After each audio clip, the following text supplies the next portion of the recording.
क्या आपको भी टेल बोन के पास से कहीं से पस आती है और वहाँ कभी कभी आप नोटिस किया कि कुछ टूटे हुए बाल भी पड़े हुए हैं? तो ये पाइलोनाइडल साइनस के सिम्टम्स हो सकते हैं। नमस्कार, मेरा नाम है डॉक्टर अरुण के शर्मा। मैं हूँ consultant minimal access and gastro surgery. अक्सर पेशेंट आते हैं कि टेल बोन के पास कुछ दाना सा हो गया है, खासकर सेंटर में जिसको हम नेटल क्लेफ्ट बोलते हैं, उस पर दाना है और वहाँ से कभी कभार पस, कभी कुछ बाल दिखे, टूटे हुए बाल दिखते हैं, पस आ जाती है, बीच में ठीक हो जाता है तो फिर वापस फिर थोड़े दिन बाद हो जाता है। अक्सर ये प्रॉब्लम उन लोगों में देखी जाती है जिनके हेयरी स्किन ज़्यादा होती है, जिनकी सिटिंग जॉब ज़्यादा होती है, और मोस्टली लड़कों में ज़्यादा कॉमन है बट रेयरली फीमेल्स में भी देखी जाती है। इसे हम कहते हैं पाइलोनाइडल साइनस।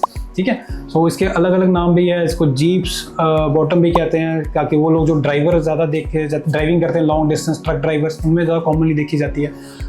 अक्सर होता है कि हेयरी स्किन की होने की वजह से वहाँ नेटल क्लेफ्ट में जब लॉन्ग टर्म बैठे रहते हैं, पसीना आता है, बाल कुछ फ्रिक्शन की वजह से टूटते हैं और वो जाके वहाँ स्किन के अंदर घुसना शुरू कर देते हैं और फिर वो अंदर ही अंदर एक ट्रैक और एक टनल बना देते हैं, जिसकी वजह से उसका एक रास्ता बन जाता है और वहाँ पे वो इन्फेक्शन हो जाती है, जिसकी वजह से धीरे धीरे उसमें पस ड्रॉप्स बनना शुरू होते हैं और निकलते रहते हैं। तो अगेन इसको मेडिकली आप कुछ दवाइयाँ दे के या कुछ करके टेम्परेरी उस इन्फेक्शन को कंट्रोल कर सकते हैं, बट जो ट्रैक बन जाता है उन बालों की वजह से उसका सर्जिकली ही इलाज है, उसमें आप मेडिकली उसको नहीं हील कर सकते।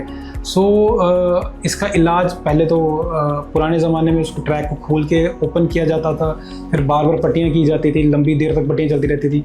और अगर एक की जगह मल्टीपल ट्रैक बन गए हैं, मल्टीपल पाइलोनाइडल साइनस है जिसमें एक प्राइमरी ओपनिंग और अलग अलग सेकेंडरी ओपनिंग बनी है, तो उसमें फ्लैप सर्जरी होती थी। उसमें बहुत एहतियात लेने पड़ते थे ताकि फ्लैप सर्जरी के बाद आप ज़्यादा मूवमेंट रिस्ट्रिक्शन होती थी।